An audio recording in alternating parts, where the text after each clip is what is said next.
శుభోదయం అండి. ఈరోజు కథ దత్తత. రాసిన వారు పోర్షియా దేవి. కథ ప్రారంభం. కిటికీ తల ఆనించి వీధి మలుపుకి చూపు సారించి దీర్ఘంగా చూస్తూనే ఉంది సుజాత. అప్పటికే టీ తాగడం పూర్తి చేసిన రాఘవ, వీధి చివరికి వచ్చిన పిల్ల ఇంటికి రాకుండా పోతుందా సుజా, వచ్చి టీ తాగు, చల్లారిపోతుందని పిలిచాడు. మళ్ళీ ఒకసారి చివరికంటా చూసి వచ్చి కూర్చొని మెల్లగా టీ తాగుతూ, ఈ మధ్యన ఇంచుమించు రోజు లేట్ అవుతుంది. పిల్లకి ఎంత ఆకలి వేస్తుందో. మధ్యాహ్నం లంచ్లో తిన్న 4 మెతుకులు ఎప్పుడో అరిగిపోయి ఉంటాయి పాపం. వద్దండి అని మొత్తుకుండా వినకుండా ఆ కాలేజీలో చేర్చారు. 2 గంటలు ప్రయాణం చేసి వచ్చేసరికి అలసిపోతుంది పిల్ల అంటూ కణతలు నొక్కుంది. మన పెళ్ళొక్కతేనా సుజా, అందరూ వెళ్తున్నారు. అది మంచి కాలేజీ అనే కదా, అందులోనూ బైపీసీ గ్రూప్ కదా, మంచి ర్యాంక్ వస్తేనే మెడిసిన్ సీటు వస్తుంది. పోనీ కాలేజ్ పక్కన ఉన్న కాలనీకి మారిపోదామంటే నువ్వు ఒప్పుకోలేదుగా. అయినా ఇంకా 6 నెలలేగా, బాధపడకు అని ఓదార్పుగా చెయ్యి వేయబోయేసరికి చెయ్యి విసురుగా తోస్తూ, ఏంటి ఆ కాలనీకా? నా కూతుర్ని నాకు దూరం చేసే వరకు మీకు తృప్తి లేదా ఏం అని అరిచింది. ఇక మారు మాట్లాడలేదు రాఘవ. కానీ సుజాత ఏదో గొణుక్కుంటూనే ఉంది. బెల్ మోగిన శబ్దానికి గొణుగుడు ఆపి మొహానికి నవ్వు పులుపుకొని తలుపు తీసింది. సిరి మెల్లగా లోనికి వచ్చి బ్యాగ్ చైర్లో జారవడిచి హుస్సూరంటూ కూర్చుంది. అయ్యో తల్లి, ఎంత అలసిపోయావు. ఇదిగో మంచినీళ్ళు తాగు, కాళ్ళు చేతులు కడుక్కునిరా, మసాలా గారెలు చేశాను తిందువు కానీ అంటూ హడావిడి చేసింది సుజాత. అబ్బా ఆగమ్మా, నాకు ఆకలి లేదు కానీ పాలు ఇవి తాగే చదువుకుంటా, మసాలా గారెలు రాత్రికి అన్నంతో తింటాలే అంటూ వాష్రూమ్లోకి వెళ్ళింది. ప్రాణం ఉసూరుమంది సుజాతకి. మధ్యాహ్నం నిద్రపోకుండా కష్టపడి చేస్తే తినననేసింది. ఈ పిల్లకి ఆకలి లేదా, లేక ఏదో అనుమానం మనసులోకి వస్తున్నా దాన్ని పెరగనీయకుండా పాలు పొయ్యి మీద పెట్టి మళ్ళీ హాల్లోకి వచ్చి బ్యాగ్ తీసుకొని సిరి రూమ్లో పెట్టింది. వేడివేడిగా పాలు గ్లాసులో పోసి తీసుకొచ్చేసరికి సిరి బయటకు వచ్చి టవల్తో మొహం తుడుచుకుంటూ ఉంది. ఫ్రెష్గా ఉన్న సిరి మొహం చూడగానే అంతదాకా పడిన టెన్షన్ అంతా పోయి మనసు తేటగా ఉంది. మనసులోని అనుమానాన్ని ఏమోలే అనుకొని సమాధానపరుచుకుంది. ఎందుకమ్మా ఆకలి లేదా అని అడుగుతూ పాల గ్లాసు అందించింది. సిరి ఏదో చెప్పబోయి తండ్రి హెచ్చరిక గుర్తొచ్చి, లేదమ్మా చదువుకోవాలి, ఇప్పుడు తినే టైం కూడా లేదు, వంట కాగానే నువ్వే తినిపించేసేయమ్మా, నేను చదువుకుంటూ ఉంటాను అంటూ కిటికీ దగ్గరకు చైర్ లాక్కొని కూర్చుంది. వంటింట్లోకి వెళ్ళబోతూ ఏదో గుర్తొచ్చి హాల్లోకి వెళ్ళింది సుజాత. రాఘవ పక్కనే కూర్చొని, ఏమండి కాలేజ్ నుంచి రాగానే ఆవురావురమంటూ ఏది పెట్టినా తినే ఈ పిల్ల ఈ మధ్య తరచూ ఆకలి లేదంటోంది, కొంపతీసి అని ఆర్దోక్తిలోకి ఆపేసింది. టీవీ ఛానల్ మారుస్తున్న వాడల్లా విసుగ్గా మొహం పెట్టి, ఏమీ కాదులే సుజా, పిల్లలు పఫ్లని పేస్ట్రీలని కొనుక్కు తింటుంటారంతే, వంట చేయి త్వరగా అని టీవీ వైపు మొహం తిప్పేశాడు. అయినా తన పిచ్చి కాకపోతే ఏనాడైనా తనకు ఏమైనా చెప్పాడా, తన మాట విన్నాడా, ఇదంతా తన కర్మ అనుకుంటూ వంటింట్లోకి వెళ్ళిపోయింది. కొద్దిసేపటికి సిరి కిచెన్లోకి వచ్చి, ఏం వండుతున్నావమ్మా అంటూ వెనక నుంచి తల్లిని కావలించుకుంది. ఒక్కసారిగా మనసులోని ఆందోళన పోయి సంతోషం నిండిపోయింది. ఈ ప్రేమ కోసం తానేమైనా చేస్తుంది అనుకుంది. రాత్రంతా ఏవో ఆలోచనలో నిద్ర పట్టక కలత నిద్రపోయినా రోజులాగానే వేకువనే నిద్ర లేచింది సుజాత. ఎప్పుడూ కూడా సిరిలు వచ్చేలోపే లేచి టిఫిన్ బాక్స్లోకి ఏదైనా స్పెషల్ చేసేసి అప్పుడు సిరిని లేపుతుంది. టిఫిన్ తినిపిస్తూ వెనకే తిరుగుతూ సిరి కాలేజ్కి వెళ్ళే వరకు బిజీగానే ఉంటుంది. సిరి వెళ్ళిపోయాక ఇల్లంతా శుభ్రం చేసుకొని స్నానం చేసి పూజ చేసుకుంటేనే ఆమెకు ప్రశాంతత. సిరికి బాయ్ చెప్పి ఏమండి అంటూ లోపలికి వచ్చింది సుజాత. రాఘవ టేబుల్ ముందు కూర్చొని టిఫిన్ తింటున్నాడు. ఎదురుగా కూర్చొని, ఏమండి మీరేమైనా చెప్పండి, సిరి తప్పనిసరిగా వాళ్ళని కలుస్తుంది, మీరు కళ్ళు మూసుకొని నన్ను మూసుకోమంటున్నారు, ఇది ఎక్కడికి వెళ్తుందో అని నాకు రోజు టెన్షన్ పెరిగిపోతుంది అని తల కొట్టుకుంది. నువ్వు అనవసరంగా ఎక్కువ ఆలోచిస్తున్నావు సుజా అని తాపీగా సమాధానం చెప్పాడు రాఘవ. అంతేలేండి, నేనేగా పరాయిదాన్ని. నా కర్మ కాకపోతే దేవుడు నాకు అన్యాయం చేశాడు. ఇంకా మీరేం మేలు చేస్తారులే నాకు అంటూ అక్కడి నుంచి వెళ్ళిపోయింది. స్నానం అది చేసి సిరి గదిలో దుప్పట్లు మడత పెడదామనుకొని తల దులుపుతుంటే సిరి సెల్ ఫోన్ కనిపించింది. అయ్యో, మర్చిపోయినట్లుంది. ఈరోజు ఇంకా కనీసం లంచ్ టైంలో కాల్ చేసి తిన్నావమ్మా అని అడగడానికి కూడా వీలవదుగా. ఏంటో ఈ పిల్ల ఎంత వెంట ఉన్నా ఏదో ఒకటి మర్చిపోతుంటుంది అనుకుంటూ ఛార్జింగ్ పెడదామని ఫోన్ అందుకొని ఏదో ఆలోచన రాగా ఫోన్ ఆన్ చేసి కాల్ లిస్ట్ ఓపెన్ చేసింది. ముందు రోజు రిసీవ్డ్ కాల్స్లో బాబాయ్ అనే పేరు చూడగానే ఒక్కసారి కోపంతో ఊగిపోయింది సుజాత. చెప్పలేనంత దుఃఖంతో అరుస్తూ బయటకు వెళ్ళడానికి రెడీ అవుతున్న రాఘవ దగ్గరికి వెళ్ళి ఫోన్ కళ్ళ ముందు ఆడించింది. ఇదేమిటి, అందరూ కలిసి నన్ను మోసం చేస్తున్నారన్నమాట. నేను మీకేం ద్రోహం చేశానండి అంటూ గోడకేసి తలబాదుకోసాగింది. రాఘవ్ దగ్గరకు వచ్చి గట్టిగా పట్టుకొని పిచ్చెక్కిందా నీకు అంటూ బలవంతంగా కూర్చోబెట్టి నీళ్లు తాగించిపోయాడు. సుజాత తల అటు ఇటు తిప్పుకుంటూ, నాకొద్దు, మీరు మీ కూతురు మీ వాళ్ళు అంతా నన్ను కలిసి పిచ్చిదాన్ని చేశారుగా, నేను చస్తాను, మీరంతా హాయిగా ఉండండి అంటూ హిస్టారికల్గా ఎడవసాగింది. రాఘవ్కి ఏం చేయాలో అర్థం కావడం లేదు. అతను ఊహిస్తూనే ఉన్నాడు ఇలాంటి పరిస్థితి రావచ్చని. తీరా వచ్చినప్పుడు ఎలా స్పందించాలో అర్థమే కావడం లేదు. మెల్లగా ఆమె పక్కనే కూర్చొని, నా మాట విను సుజా, కాస్త సిమితపడు అంటూ దగ్గరికి తీసుకోబోయాడు. ఒక్క విదిలింపుతో తోసేసి విసురుగా లేచి బెడ్రూమ్లోకి వెళ్ళి మంచం మీద వాలిపోయి రెక్కిళ్ళు పెడుతూ ఉంది సుజాత. రాఘవ దీర్ఘంగా నిట్టూర్చి ఫోన్ తీసుకొని పెరట్లోకి వెళ్ళాడు. ఒక క్షణం ఏదో ఆలోచించి తమ్ముడికి కాల్ చేశాడు.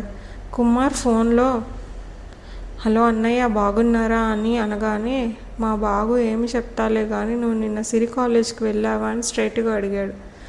కుమార్ ఒక క్షణం మౌనం వహించాడు. చెప్పరా అని రాఘవ రెట్టించేసరికి మెల్లగా, ఇంట్లో చికెన్ బిర్యానీ చేశామన్నయ్య, సిరికి ఇష్టం కదా, తను ఒకసారి చూసినట్టుంటుందని నేను మీ మరదలు వెళ్ళాం, వదినకు తెలిసిపోయిందా అన్నయ్య అన్నాడు.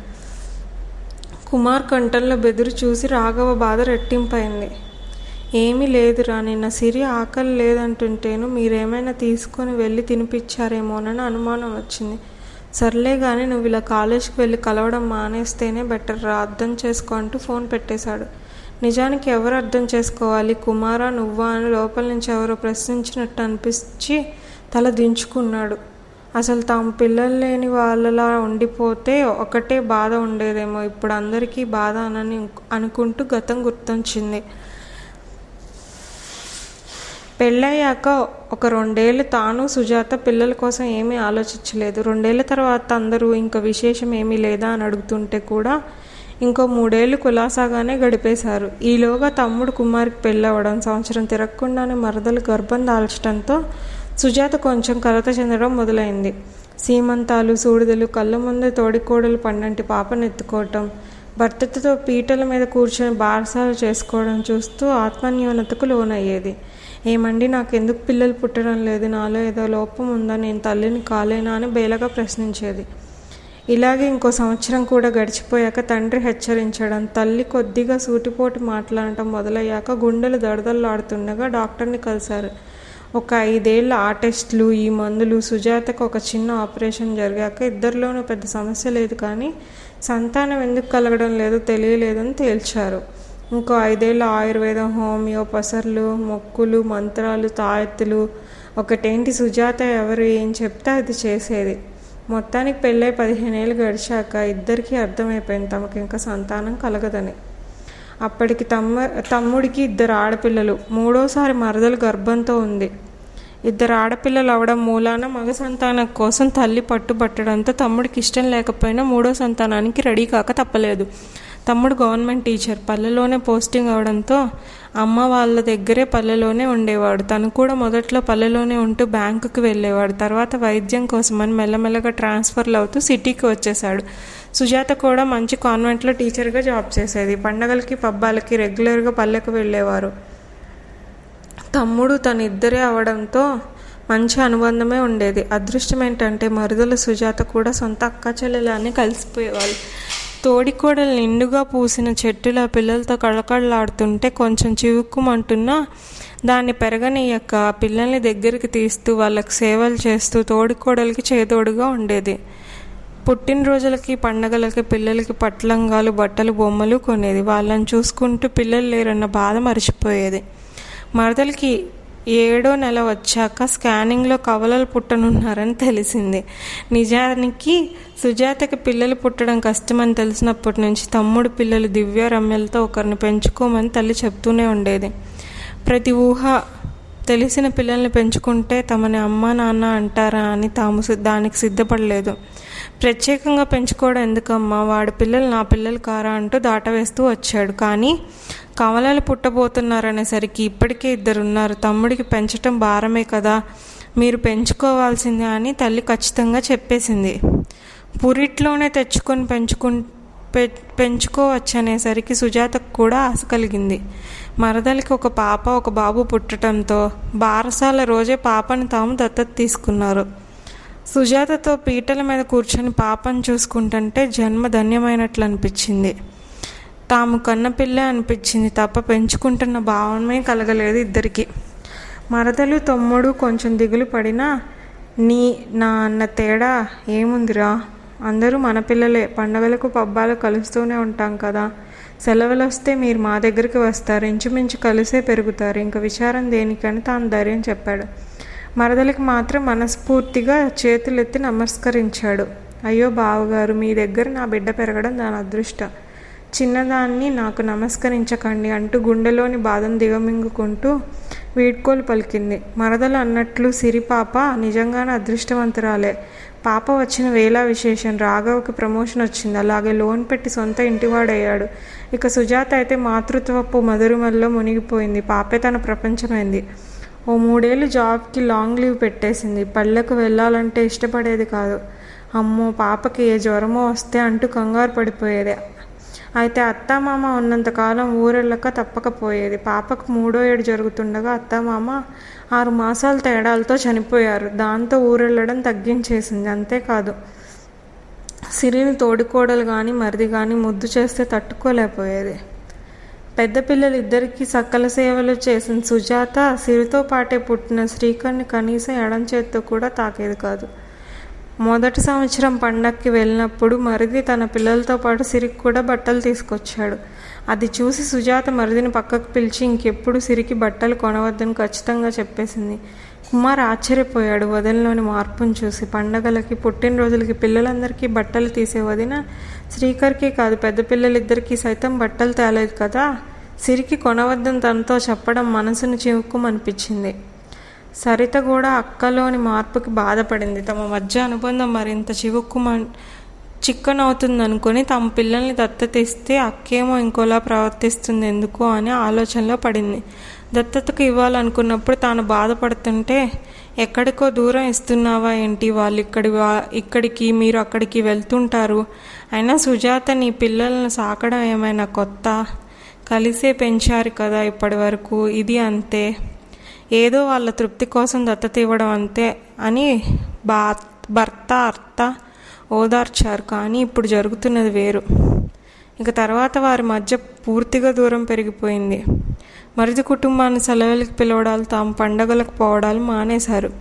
అప్పుడప్పుడు కుమార్ వాళ్ళే వచ్చేవాళ్ళు. వాళ్ళున్న 4 రోజులు ఇల్లంతా సందడిగా ఉండి శ్రీకర్తోనూ అక్కలిద్దరితోనూ చక్కగా ఆడుకుంటుంటే రాఘవకు సంతోషంగా ఉండేది.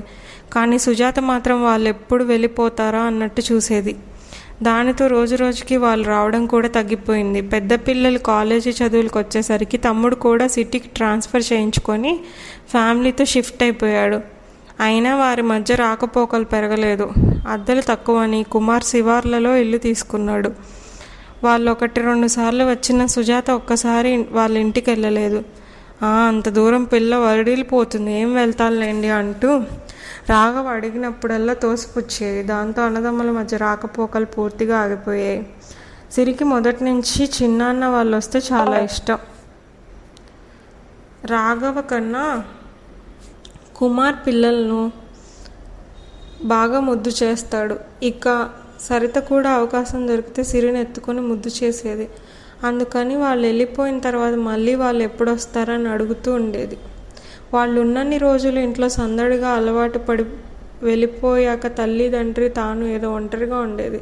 మన ఇంట్లో కూడా అలా అందరూ ఉండుంటే బాగుండేది కదా నాన్న అని అడిగేది. పాపకు 3 ఏళ్ళు నిండగానే సుజాత తాను గతంలో పనిచేసిన స్కూల్లోనే వేసి తాను కూడా టీచర్గా జాయిన్ అయిపోయి సిరి 10th వరకు దగ్గరుండే చూసుకుంది. 10th అయిపోయాక సుజాత కూడా జాబ్కి రిజైన్ చేసింది. సిరి బైపీసీ తీసుకుంటాననగానే ఇప్పుడు చదువుతున్న కాలేజీకి అయితే బాగుంటుందని రాఘవ కాక చాలామంది చెప్పడంతో సుజాత ఆలోచనలో పడింది. అక్కడికి దగ్గరలో మరిది వాళ్ళు ఉంటారు, మళ్ళీ రాకపోకలు మొదలవుతాయేమోనని, పిల్ల తనకు దూరం అయిపోతుందేమో అని. కానీ పిల్ల భవిష్యత్తు కోసం రాజీ పడింది. ముందే భర్తని హెచ్చరించింది ఎటువంటి కమ్యూనికేషన్ వాళ్ళతో ఉండకూడదని. ఇదేమీ తెలియని సిరి, నాన్న మా కాలేజ్ పక్కన చిన్నాన్న వాళ్ళు ఉంటారు కదా, ఎంచక్క అక్కలు శ్రీకర్ మేమంతా కలుసుకోవచ్చు కదా అని సంబరంగా అడిగేసరికి ఎప్పుడు పిల్లని పల్లెత్తి మాటనని సుజాత, ఇందుకేనా లక్షలు పోసి నిన్న క్యాంపస్లో చేర్చింది, ఇలాంటివన్నీ పెట్టుకుంటే నువ్వు మెడిసిన్లో సీట్ తెచ్చుకోవడం కష్టమని ఒక్కసారిగా ఉగ్రరూపం దాల్చేసరికి సిరి మెత్తగా అయిపోయింది.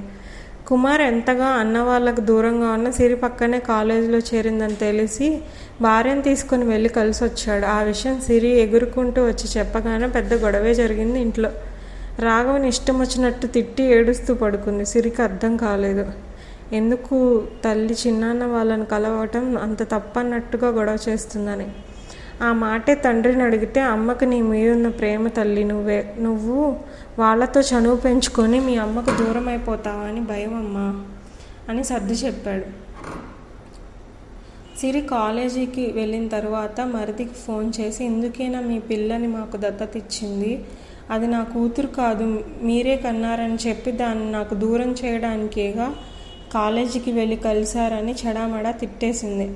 అంత గొడవ జరిగిన తర్వాత రాఘవ ఒక నిర్ణయానికి వచ్చి సుజాత లేనప్పుడు సిరితో, చూడమ్మా, ఒకవేళ నువ్వు చిన్నాన్న వాళ్ళని కలిసినా ఆ విషయం అమ్మతో చెప్పకమ్మా అని చెప్పాడు.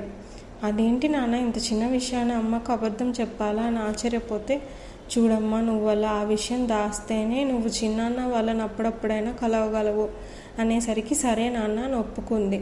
అదిగో అప్పటి నుంచి దాగుడు మూతలు మొదలయ్యాయి. వారంలో 2-3 సార్లైనా వాళ్ళు కాలేజీకి వెళ్ళడమో లేదా ఏమైనా పుట్టినరోజు లాంటి స్పెషల్స్ ఉన్నప్పుడు సిరిని ఇంటికి తీసుకెళ్లడమో చేసేవాళ్ళు. సిరికి చిన్నాన్న వాళ్ళని కలవడం, ఇంటికి వెళ్ళి అందరితో సందడిగా ఉండటం చాలా నచ్చేది. రాఘవకి భార్యను మోసం చేస్తున్నందుకు ఒక్కోసారి బాధ అనిపిస్తున్నా ప్రశాంతంగా బతకాలంటే తప్పదనుకొని సమాధానపరుచుకునేవాడు. ఇన్నాళ్లకు అబద్ధం బద్దలైంది. ఆలోచనల్ని బయటపడి సుజాత ఏం చేస్తుందో అనుకుంటూ గదిలోకి వెళ్ళాడు. సుజాత ఇంకా ఏడుస్తూనే ఉంది. మెల్లగా వెళ్ళి పక్కన కూర్చుని, సుజా, ఎందుకింత బాధపడుతున్నావు అని నెమ్మదిగా వీపు మీద రాస్తూ అడిగాడు. మీకు అర్థం కాదండి, వాళ్ళు ఇలాగే కలుస్తూ కొన్ని రోజులకు నిజం చెప్పేశారనుకోండి, నా కూతురు నాకు దూరం అయిపోదా చెప్పండి అంటూ బావురుమంది. ఏంటి సుజా, నీ అనుమానాలకు అంతు లేదా? వాళ్ళు ఎందుకు చెప్తారు? చెప్పేవాళ్ళైతే ఎప్పుడో నువ్వు వాళ్ళని దూరం పెట్టినప్పుడే చెప్పేవాళ్ళు. అయినా వాళ్ళు చెప్పినా సిరి మనల్ని వదిలిపోతుందో చెప్పు? ఒక్క క్షణం ఆవేశపడకుండా చెప్పింది విను. ఒకవేళ సిరి మన కన్న కూతురే అయితే నువ్వు ఇలా భయపడేదానివా? అన్నదమ్ముల పిల్లలు కలిసిమెలిసి ఉండడం ఎంతో సహజమే కదా, ఎందుకు నువ్వు ఇంకా పరాయి దానిలాగానే ఆలోచిస్తున్నావని సూటిగా ప్రశ్నించాడు. సుజాత ఒక్క క్షణం తికమక పడింది. ఏమీ మాట్లాడలేక మౌనంగా ఉండిపోయింది. సూర్య వచ్చే వేళకు పొయ్యి మీద కుక్కర్ పెట్టి స్నానానికి వెళ్ళింది. అమ్మయ్య అనుకుని నిట్టూర్చాడు రాఘవ. స్నానం చేసి బట్టలు ఆరబెట్టడానికి డాబా ఎక్కుతుంటే పక్కవాట గేటు ముందు మాటలు వినిపించి అటు చూసింది. ఎవరో చీపుర్లు అమ్ముకునే ఆమె చంకలో నెలల పిల్లని ఎత్తుకొని 3 ఏళ్ల పిల్లగాడి చేయి పట్టుకొని నడుస్తుంటే పాపం తల మీద చీపులు పెట్టుకొని అమ్ముకుంటుంది. పక్కింటి ఆమె చీపుర్లు బేరం చేస్తే ఆ పిల్లల్ని ఎండలో తిప్పి చంపకపోతే ఏదైనా హోంలో చేర్చొచ్చు కదా, శుభ్రమైన తిండి చదువు అబ్బుతాయని సలహా ఇచ్చింది. పక్కింటి ఆమె ఎన్జీఓలో పనిచేస్తుంటుంది. వెంటనే చీపుర్లు అమ్మే ఆమె ఆగ్రహంగా, చాలేమ్మా, నా కష్టంతో కలో గంజో పెట్టి నా పిల్లల్ని నేను పెంచుకోగలను, కొంటే కొను లేకపోతే మాని, అంతేగాని ఇట్లా చెప్ప, కడుపారా కన్న పిల్లల్ని ఎక్కడో వదిలేయాలా, మా బాగా చెప్పావని గొడుక్కుంటూ వెళ్ళిపోయింది. సుజాత లోనికి వచ్చి ఈ పని ఆ పని చేస్తూ ఉందన్న మాటే కానీ మనసులో ఆ చీపుర్లా మెదులుతూనే ఉంది. ఎంతో ధీమాగా సమాధానం చెప్పింది. ఎంత ప్రేమ దానికి పిల్లల మీద అనుకుంటూ భర్తను భోజనానికి పిలిచింది. సాయంత్రం సిరి వస్తూనే, అమ్మ ఈసారి నా పుట్టినరోజు సండే వచ్చింది, కాలేజీకి వెళ్ళనక్కర్లేదో అంటూ, పో అమ్మా, నువ్వు నాకు ఇంతవరకు కొత్త బట్టలే తీయలేదు అంది గోముగా. అవును కదా, ఈసారికే నేను బట్టలు తీసేది, పుట్టినరోజు ప్లాన్స్లో ఉండేదాన్ని, ఎలా మర్చిపోయావు అనుకుంటూ, లేదు బంగారు, రేపు మనం షాపింగ్కి వెళ్దాం, నీకు కావాల్సినవన్నీ కొనుక్కుందు కానీ అంటూ సిరిని దగ్గరికి తీసుకుంది. అప్పుడే తన బంగారానికి 16 ఏళ్ళు అనుకుంటూ కళ్ళు తడయ్యాయి. ఒక నిశ్చయానికి వచ్చిందాన్ని కళ్ళు తుడుచుకుంటూ తన ఈ పుట్టినరోజుకి సిరికి మర్చిపోలేని బహుమతిని ఇవ్వాలని గట్టిగా నిర్ణయించుకుంది. చూస్తుండగానే సిరి పుట్టినరోజు వచ్చేసింది. పొద్దుటి నుంచి సుజాత హడావిడికి అంతులేదు. సిరికి ఇష్టమని ముందు రోజు గులాబ్ జాములు చేసింది. మొదటిసారి పట్టులంగా ఒండిలో మెరిసిపోతుంది సిరి. ఎప్పట్లాగే లంచ్కి రెస్టారెంట్కి వెళదామని రాఘవంటే అదేమీ వద్దండి, ఇంట్లోనే నేను చికెన్ కర్రీ సాంబార్ అవి చేస్తాను కానీ మీరు వెళ్ళి biryani family pack, ice cream family pack తీసుకురండి అని పురమాయించింది. ఫ్యామిలీ ప్యాక్ ఎందుకు సుజా, సింగిల్ బిర్యానీ చాలే, ఐస్ క్రీమ్ కూడా ఫ్యామిలీ ప్యాక్ అంటే చాలా ఎక్కువైపోతుంది. సిరికి అసలే పడదు, ఎక్కువ తిందంటే మళ్ళీ జ్వరం పట్టుకుంటుందని చెప్పాడు రాఘవ. అబ్బా చెప్పించేయండి అని విసుక్కుంటుంటే సిరికి కూడా, నిజమేనమ్మా, ఈ ఇయర్ నా ఫ్రెండ్స్కి కూడా ఎవరు రామన్నారు, అసలే సెకండ్ ఇయర్ కదా, చదువుకోవాలని మన ముగ్గురమే సింపుల్గా కేక్ కట్ చేసుకోవాలి అంటుంటే సిరి గొంతులో నిరుత్సాహం దాగలేదు. సుజాత అవేమీ పట్టించుకోకుండా వెళ్ళి రండి అంటూ తొందర పెట్టింది. 12 గంటలకల్లా టేబుల్ మీద ఉన్న అన్నీ రెడీ చేసి అమ్మయ్య అనుకుంది. ఇంతలో గేట్ చప్పుడయ్యేసరికి అటు చూసిన రాఘవ మెల్లగా నడిచొస్తున్న తమ్ముడిని, మరదల్ని, పిల్లల్ని చూస్తే నివ్వెరపోయాడు. అయిపోయింది, ఇంకా ఈరోజు సుజాతని నేను సమాధానం పరచలేను అనుకుంటూ ఆవేశంగా వరండాలోకి వెళ్ళి, ఏంట్రా ఎలా వచ్చారు, నీకెలా చెప్తే అర్థమవుతుంది అంటూ ఇంకా ఏదో అనుబోతుండగా ఈలోగా సుజాత హడావిడిగా వరండాలోకి వచ్చి, రా కుమార్, సరిత వచ్చావా అమ్మా, రండమ్మా Ramya, wish you many more happy returns of the day Sri అంటూ హడావిడిగా రిసీవ్ చేసుకుంది. మొదటిసారి తనని దగ్గరికి తీసుకొని విషెస్ చెప్తున్న పెద్దమ్మని చూస్తూ థ్యాంక్స్ చెప్పడమే మర్చిపోయాడు శ్రీకర్. దివ్య రమ్య అయితే ఎంత భయపడుతూ వచ్చారో పెద్దమ్మ ఎలా ఉంటుందో అని. సరిత సుజాతను చూసి చిన్నగా నవ్వుతూ లోపలికి నడిచింది. అందరూ లోపలికి వెళ్ళాక కుమార్ అన్నయ్య దగ్గరికి వచ్చి, కంగారు పడకు అన్నయ్య, వదిన పిలిస్తేమో వచ్చామని నెమ్మదిగా చెప్పాడు. రాఘవ ఆశ్చర్యంలో ఉండగానే లోపల నుంచి సుజాత గట్టిగా, మీ అన్నదమ్ముల కబుర్లు తర్వాత లోనికి రండి అంటూ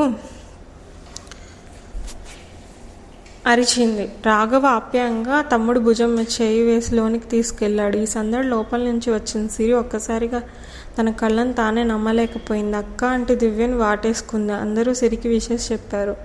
మాటల తర్వాత ముందు కేక్ కట్ చేయిద్దామంటూ సుజాత హడావిడి చేసింది. ఉదయమే డెలివరీ అయిన కేక్ ఫ్రిడ్జ్లోంచి తీసి టేబుల్ మీద అమర్చింది. అప్పుడు చూశాడు రాఘవ కేక్ మీద హ్యాపీ బర్త్డే శ్రీకర్ సిరి అని ఉండడం. అతనికి ఆశ్చర్యం మీద ఆశ్చర్యం కలుగుతుంది. ఇటు సిరి, మిగిలిన వాళ్ళ పరిస్థితి కూడా అంతే. నిన్న ఫోన్ చేసి వదిన లంచ్కి రమ్మని పిలవగానే కుమార్ ఒక ఇంత ఇబ్బంది పడ్డాడు. శ్రీకర్ బర్త్డే కూడా కదా అని ఆలోచించి సరేలే సాయంత్రం తిరిగి వచ్చి వాడితో కేక్ కట్ చేయించవచ్చులే అనుకున్నాడు. శ్రీకర్ అయితే రావడానికి ఇష్టపడలేదు. నా పుట్టినరోజు నాడు అక్కడికి ఎందుకు నాన్న అంటూ పెద్ద పిల్లలు ఇద్దరికీ పెద్దమ్మ ప్రేమాభిమానాలు తెలుసు, కానీ శ్రీకర్కి సుజాతతో ఏమాత్రం చనువు లేదు. రారా శ్రీ, నువ్వు సిరి ఇద్దరు కేక్ కట్ చేయండి అని సుజాత చెప్పగానే అంతా చుట్టూ చేరారు. ఇద్దరికి కేక్ తినిపిస్తుండే కుమార్కి సరిత కళ్ళల్లో నీళ్లు చిప్పిల్లాయి. అది చూసి రాఘవకు కూడా కళ్ళు తడయ్యాయి. అంతా భోజనాలకు కూర్చున్నారు. సుజాత గలగలా మాట్లాడుతూ భోజనాలు వడ్డిస్తుంది. సరిత అక్కకు సాయం చేస్తుంది. తండ్రి పక్కనే కూర్చున్న శ్రీకర్ ఎప్పటి నుంచో అడగాలనుకున్న విషయాన్ని మెల్లగా అడిగారు. నాన్న, మరి నేను సిరి ఒక్కరోజే పుట్టామా అంటే ఒక హాస్పిటల్లోనే పుట్టామా? సుజాత ఒక క్షణం కుమార్ ఏం చెప్తాడని కుతూహలంగా చూసింది. లేదు నాన్న, మనం ఎప్పుడు పల్లెలోనే ఉన్నాం కదా, నువ్వు అక్కడే పుట్టావు, సిరి ఇక్కడ పుట్టింది. మరి మా పేర్లు ఎవరు పెట్టారు? మీ పెద్దమ్మే నాన్న, ఇద్దరికి ఒకే అక్షరంతో పెట్టాలని పెట్టింది. వాళ్ళు శ్రీకర్కి ఆ పేరు పెట్టినప్పుడే తనంత చికాకు పడిందో గుర్తొచ్చి అపరాధ భావంతో తలవాల్చుకుంది సుజాత.